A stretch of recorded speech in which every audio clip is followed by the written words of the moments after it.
All right, all right. Let's get started. Hey, everybody, welcome in. It's another episode of A Nichols Worth. Thank you for joining me here on the program tonight. We're live right now on Instagram, Facebook, and on YouTube, and on Twitter for the first time. We are multicasting everywhere, multi-streaming everywhere. So I appreciate the folks that are going to join us and that already have joined us for tonight's program. As always, please feel free to dip yourselves into the conversation when you feel it is appropriate. Let us know what your questions and comments are that we have on tonight's subject. We're going to be talking about them stimmies. That stimmy package that came in today that lawmakers voted on. We'll talk about whether or not the amounts of money are enough, what the effect of this is going to be. We'll get into all that, and I'll take your commentary on that coming up in just a little bit. I got a special guest coming up later in the show. I actually spoke with her a little bit earlier today, but we'll play her interview. Her name is Naomi Ritter, and she is the CEO and founder of the Finesse Institute. Looking forward to that conversation. You guys aren't going to want to miss that one as well. So that's coming up at 8:30. Like right before 8:30. I'm going to try and stop talking before then. Tonight, like I said, I did want to talk about the stimulus package that was passed today.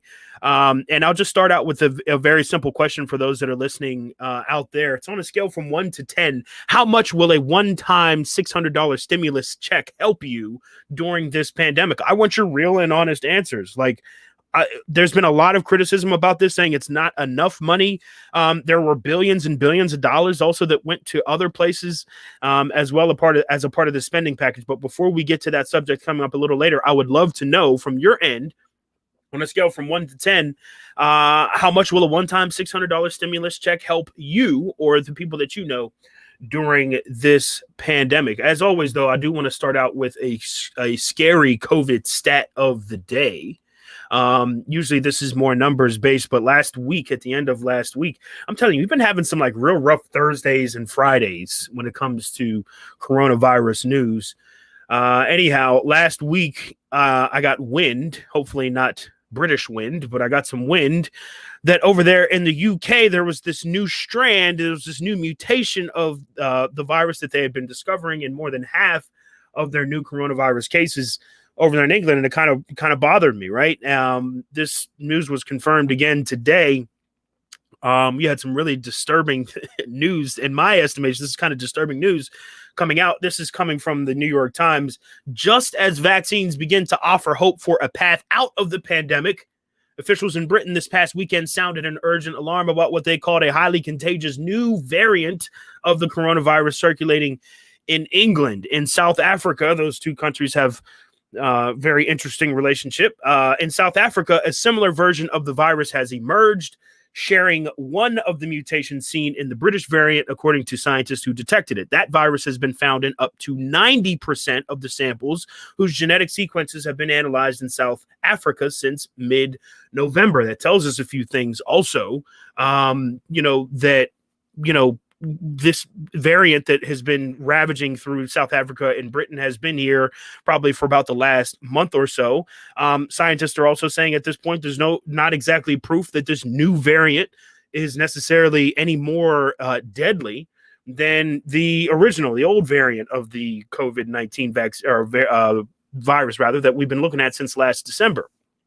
However, it is most certainly more contagious. This variant of the virus is easier to spread. They don't know if it's more deadly, but they know that it's easier to spread than previous versions of this virus. That is disturbing news to me. And if I may, for just a second, put on my conspiracy cap.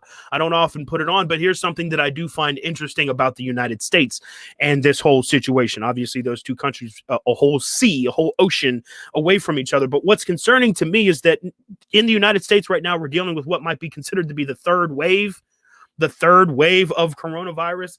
I would more so, kind of say that it's a continuation, a very unfortunate continuation of the first wave. We never quite got out of that first wave territory.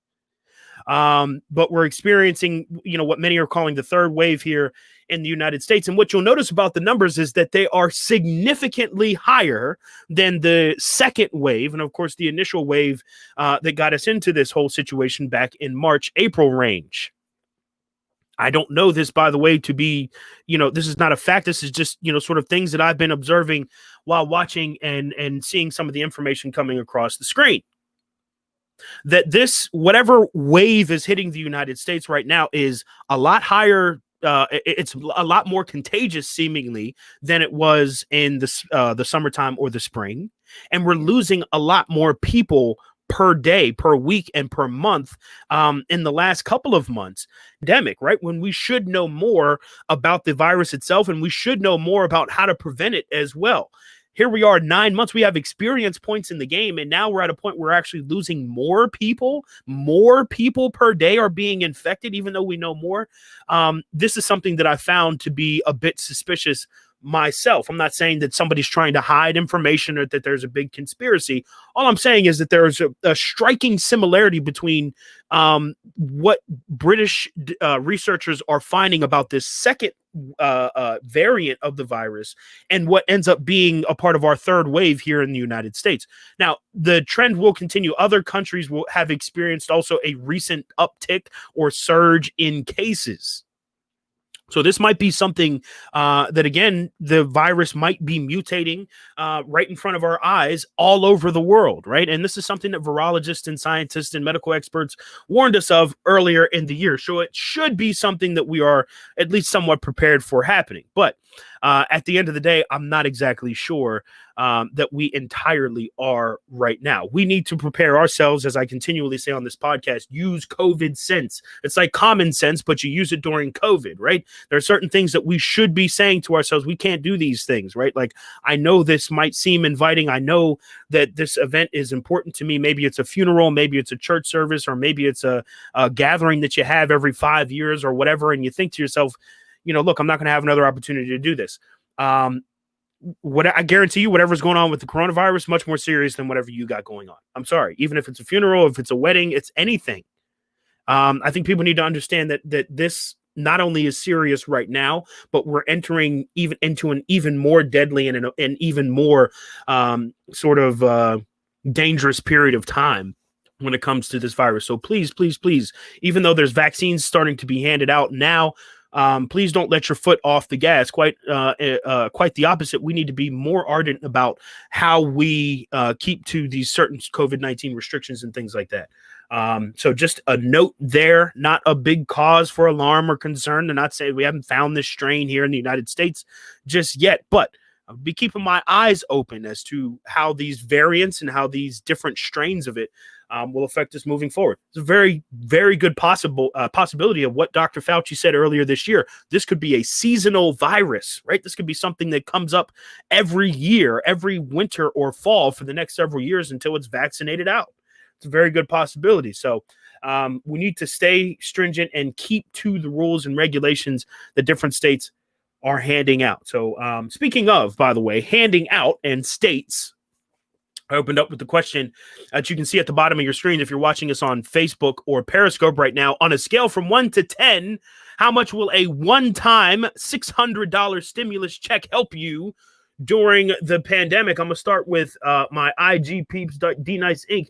checking in. I appreciate you, D-Nice. He says, once is not enough. Bi-weekly would be better. I have heard a lot of takes on this, and that seems to be one of the more popular takes, D-Nice, which is this obviously a stimulus check.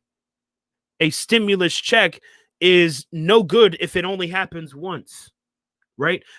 Back in, I think that was March when the original $2 trillion stimulus package was passed, each American that was eligible received a $1,200 check. There are, of course, a number of other aid packages that would help if you're a small business owner, et cetera, right? But that was kind of like the big feature of that first package, that $2 trillion stimulus package was, of course, that each American that qualified received $1,200, but it happened once, just one time. And then after that, they were kind of like, well, figure it out.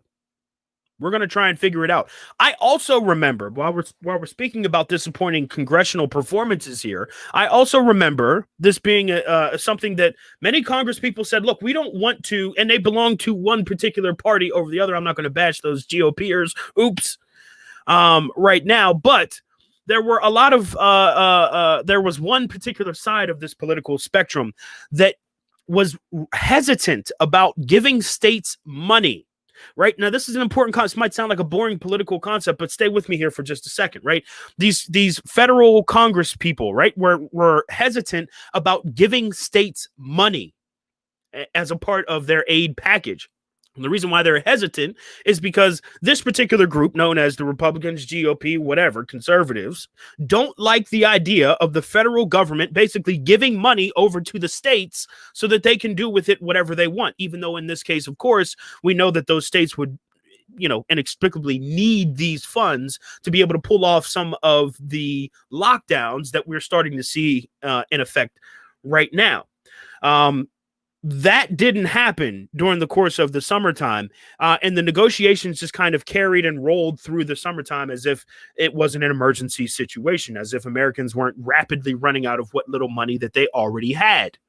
Right. So this is Congress's read on the room, so to speak. This is what they analyzed and what they came up with after months and months and months of negotiations.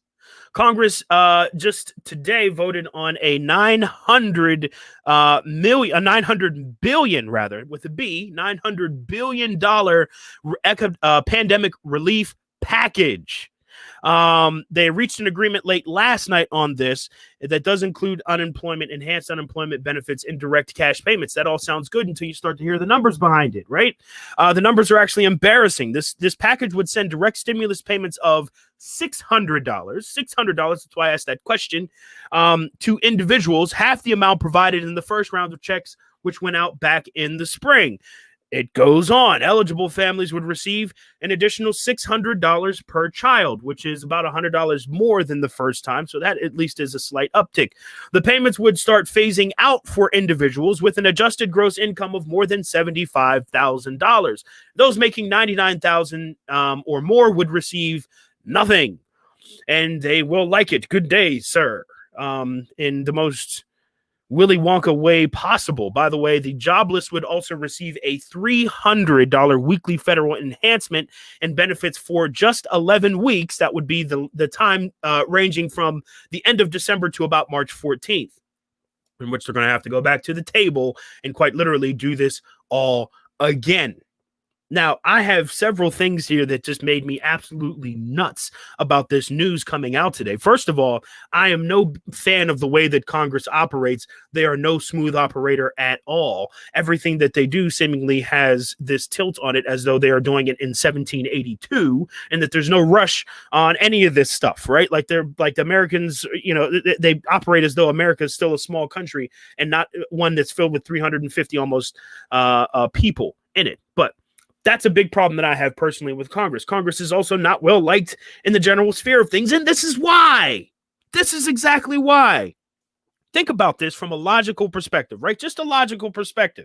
Now, I understand that passing this bill today looked a little bit different than what it would have looked like passing this bill back in March. They had to pass it along with the budget, and there's some other considerations here. But keeping in mind the actual relief part of this bill, $2 trillion was spent back in March when this pandemic was about a month old for most people here in this country. That's how we understood it. It was about a month old by the time March came around.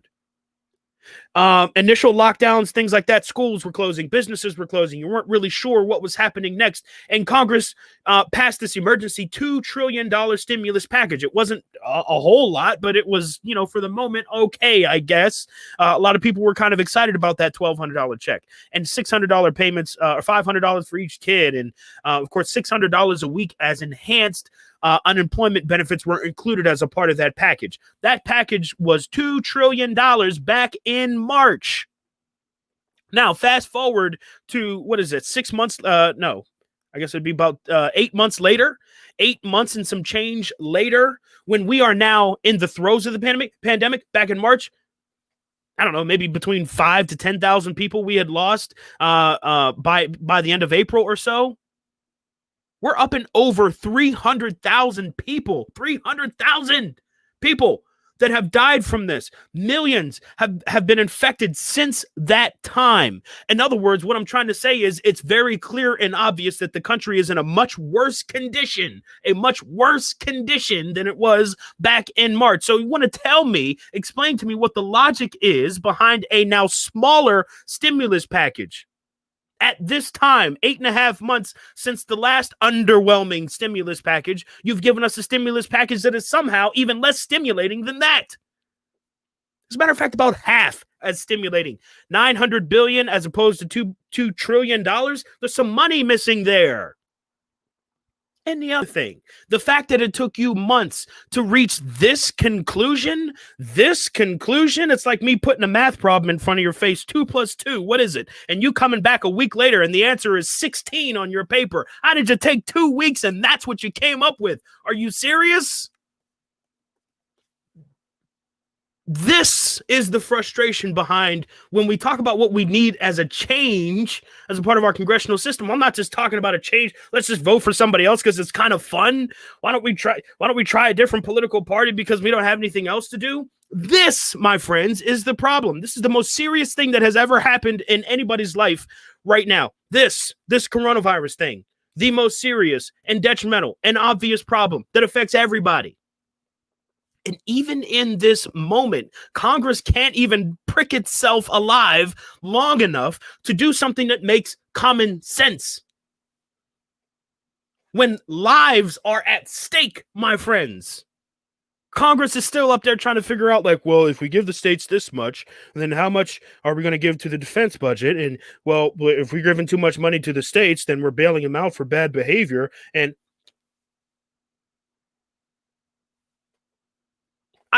I mean, it's maddening to think about. I always compare it again to a lawyer. If I were to hire a lawyer that failed to represent my best interests, you know what I would do? I would fire that lawyer. I would find a new lawyer. These representatives in Congress are no different. If they can't seem to read the room and understand that even before the coronavirus happened, that this country was at a breaking point, people were ready to jump off of a bridge. That was happening even before the coronavirus. That now the stresses of this moment, for anyone who has survived this moment, are at an all-time high. And I'm worried. I'm legitimately concerned about the status of people in this country because of stresses like this. If you've been thinking to yourself since March, where the heck am I going to get money for?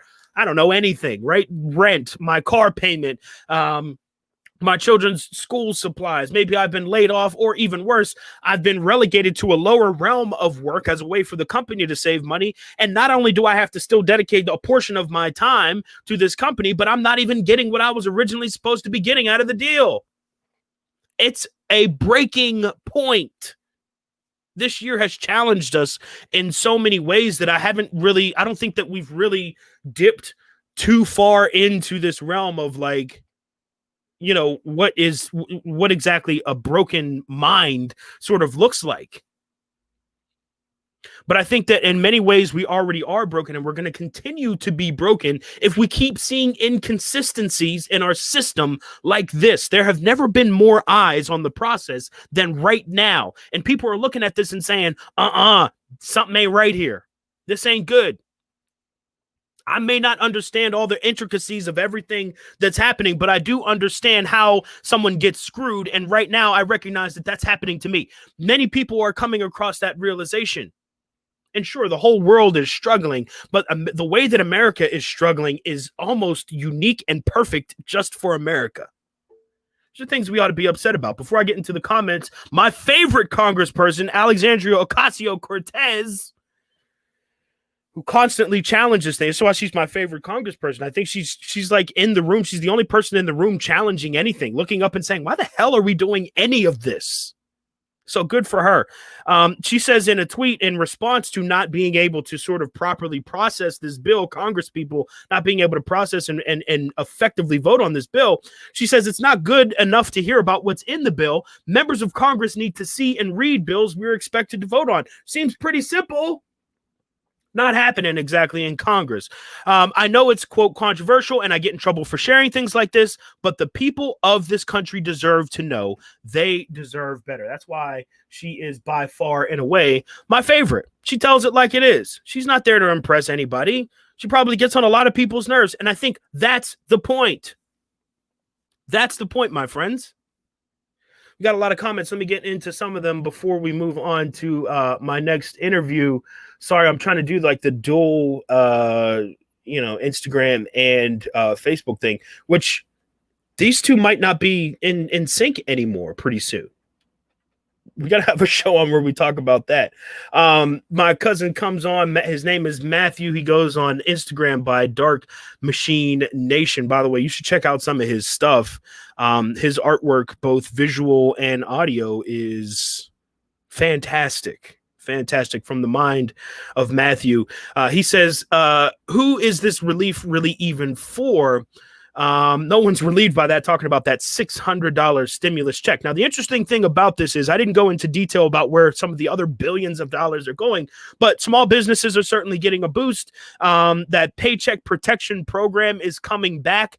A lot of people remember that program because organizations like the Los Angeles Lakers, organizations that rich people had that they had set up as small businesses and things like that were receiving millions of dollars. I think somebody actually commented about that a little bit further down here on the Instagram, but they were getting millions of dollars in relief and aid that was intended for people who had struggling businesses. There were some small local struggling businesses that didn't receive any of that money. It dried all up because a lot of other bigger corporations, companies, individuals that had small businesses or small business assets were receiving, the lion's share of those funds. So that Paycheck Protect, that very highly flawed program, in other words, is coming back, right? So you have another chance to get rejected by it. And you have another chance to, as Aaron Royale points out, Aaron, thanks for listening. I appreciate it. She points out on the Instagram, Tom Brady gets $1 million for his business. The rest of us are struggling. I mean, come on, right? Like there are systems in place that allow for this to happen. I understand that. But at some point, people are going to freak the F out. And it's not going to be pretty, right? I fear for this moment because there's a lot of important things coming up that the people need to be able to trust their government in.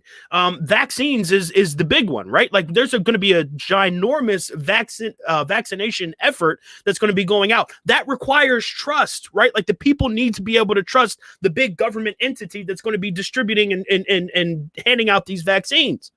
If the people have no trust coming into that relationship, then they're going to run into some issues whenever we cross that bridge.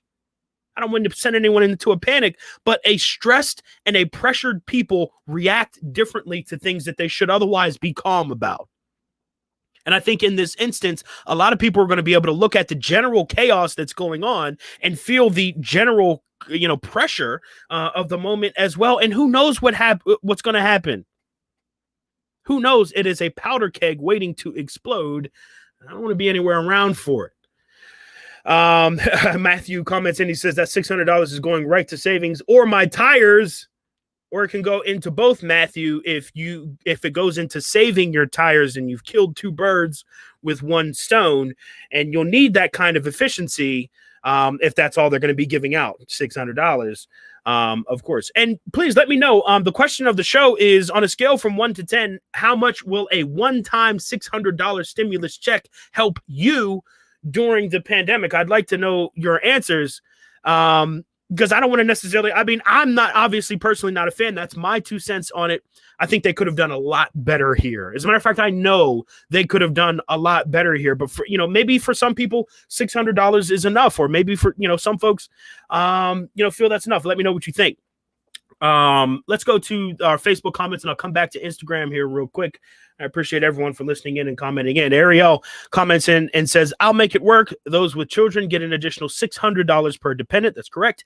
Overall, the total amount provided to us compared to the monthly payments other countries get, I rate it a 1. So she says on a scale from 1 to 10, 1 is about how she feels about being rewarded. I would hardly call it a reward, being given. $600 as a part of this one-time stimulus payment. I do think that in this instance that the United States does have some catching up to do. And I found it a part of the absurdity of this whole package that during all this time, all these months that they were negotiating, not a single individual raised the idea that, hey, while we're taking a bunch of time to decide whether we're going to go left or we're going to go right, maybe we ought to supplement some of the lost income that the people had during this time of which we are negotiating. Like, did anyone in the room raise their hand and say, hey, maybe this might be a good thing to include, right? Because if nobody did raise their hand in that moment, then again, I think that says a lot about the kind of representatives that we have and the ones that we need to get rid of as well. Let's see, we got FTKEPDTK. If that spells something, I don't know, but they're listening in on YouTube. And they say, learned in 2020, government really don't have the citizens' best interest. He also goes on to say, we must be bankrupted, getting screwed, don't feel good. Yeah, I mean, that's an interesting comment. For a lot of people, there's a lot of people that did not pay attention to politics really at all before this year, even after 2016 and the debacle that happened there. There's a lot of people that are just now getting to the fold, which I think is fantastic. I'm not saying that's the case with you, FTK, but there are certainly a lot of people who are now coming to the fold, and they're starting to pay attention, right? Like, what exactly is going on here, right? A lot of us are just sitting at home, or we might have we have far less places to be, much less to do in some instances, and some of us are paying attention to this. Wait a minute, when was the last time a stimulus check came out? It's one of my favorite memes going over the internet right now. Let's not forget that 9 months into a pandemic, the United States government has issued exactly one stimulus check of $1,200 back in March, and the rest of it's kind of been a crapshoot. I mean, it's just a meme, right? But I think more people are paying attention to this idea that, man, this group of people doesn't really seem to be doing too much for us. However, these are the only individuals that have been empowered by the U.S. government to do something for us. There's kind of a bit of a catch-22 right there. Isa comments in on the Facebook feed. Appreciate you listening, Isa. She says, to be honest, America is ghetto. Run me my money. Yes.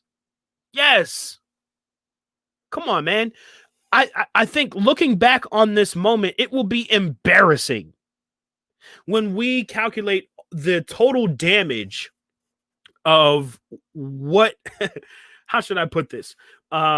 We calculate all that was lost effectively by the American government refusing to sort of throw a bone to the American people when they needed it most. The government has been sort of sticky on this issue because of warring political parties. One feels this, one feels that, but you have these warring sort of parties that always sort of limit the amount that the government is going to be able to hand out, as some people say, to those that are in need. But in this moment, it really showed, I think, how much that those folks in Congress care about us.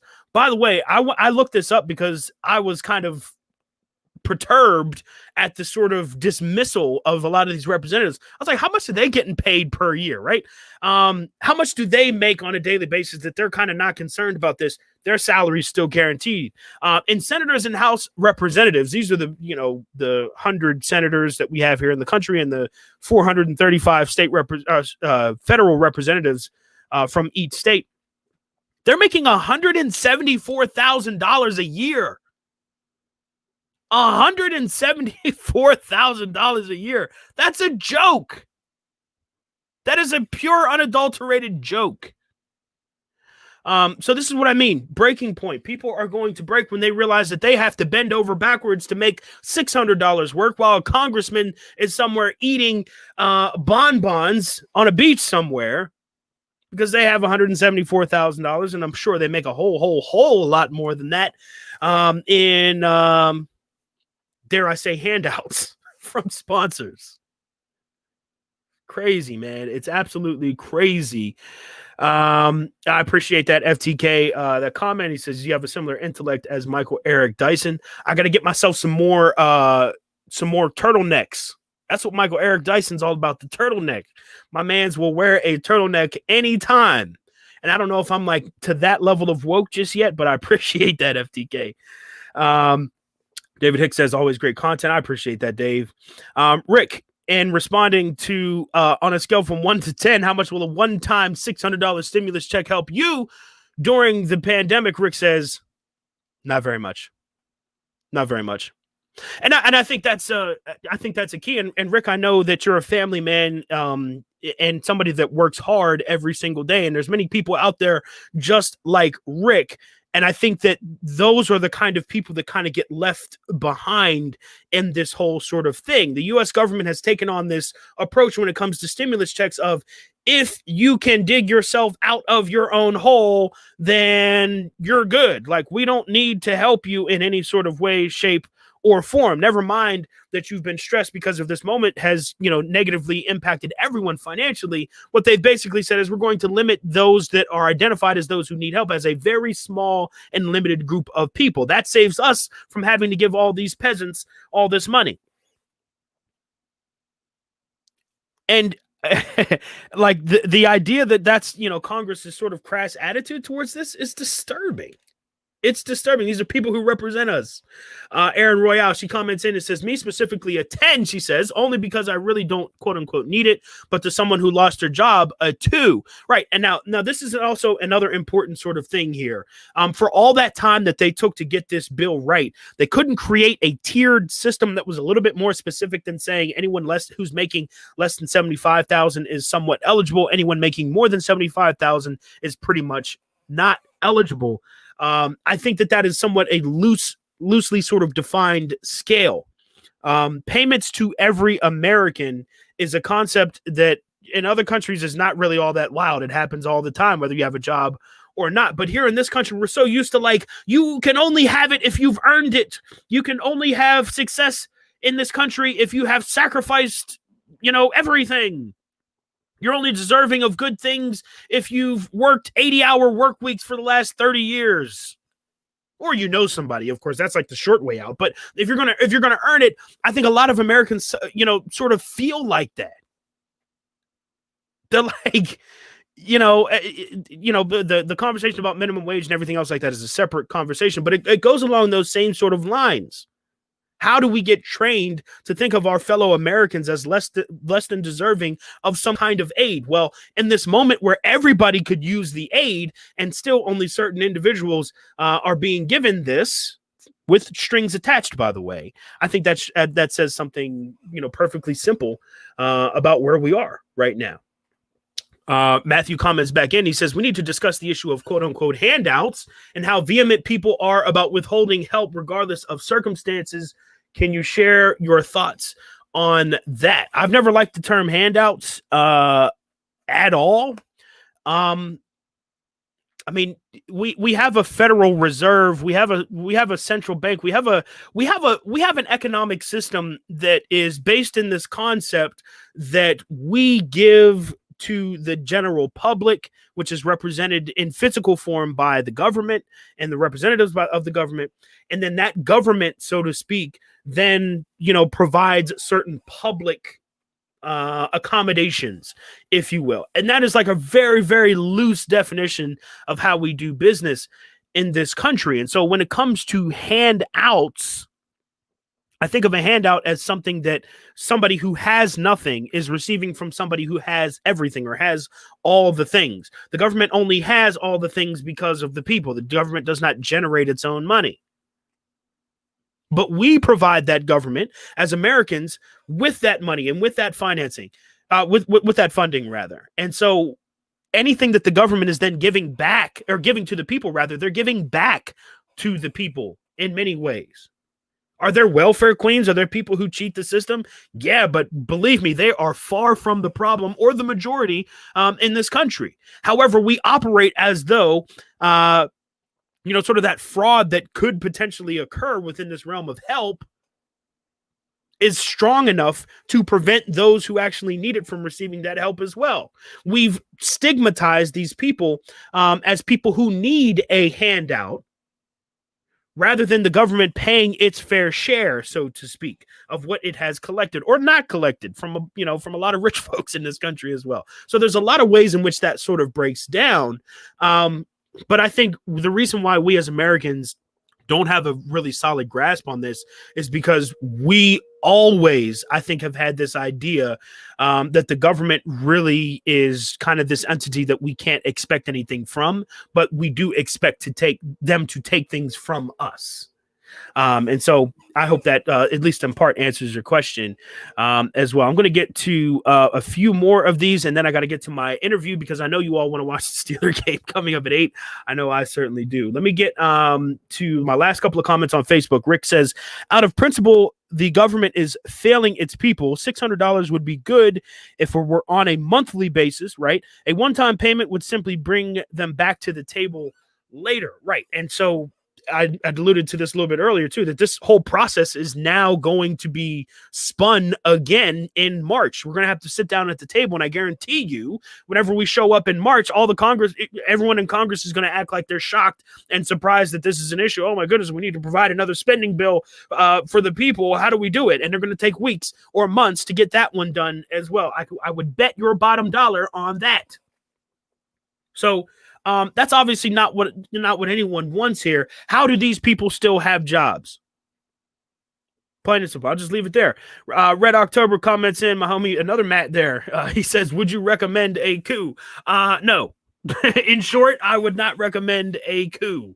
But I do think that a revolution is necessary. And what I mean by that, like a coup to me, the way that I would read that, a coup is sort of an insurrection from within. That would require, a coup would require the people that are closest to government, the people that are closest to the president, people that are closest to the senators and Congress people and all that. They would have to be the people that would have to flip the script and say, we are going to do something disruptive enough to kind of shut this whole operation down and hit the reset button. That would be wonderful, believe me. But if we didn't see a coup in the last 4 years, which I thought there was never a better time for a coup in America than the last 4 years. But if it didn't happen in the last 4 years, I agree with you, Red. I don't think it's going to happen at all. So I do want to get into my next interview from my Instagram folks. If you want to flip on over to Facebook or Instagram for this, Facebook or Twitter for this next portion. I sat down a little bit earlier with a Black business owner right here in Pittsburgh, of whom I actually somewhat, I don't want to say grew up with, but we've known each other for quite some time. We did record the interview a little bit earlier, so I'm going to put that up here in just a moment. Oh, too early. There we go. Her name is Naomi Ritter, and she's the CEO of the Finesse Institute. She has some great information on exactly, of course, how you can get your branding right, get your social media right as well. She could have a product or service for you. We also got a chance to talk Black business here in Pittsburgh. So the next voice you will hear after that will be hers, and I'll be back at the end of it to wrap everything up and answer more questions if we had it. Again, I want to know from you on a scale from 1 to 10, how much will a one-time $600 stimulus check help you during the pandemic? Let me know what you think. Here is Naomi Ritter from our conversation a little bit earlier.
All right, all right.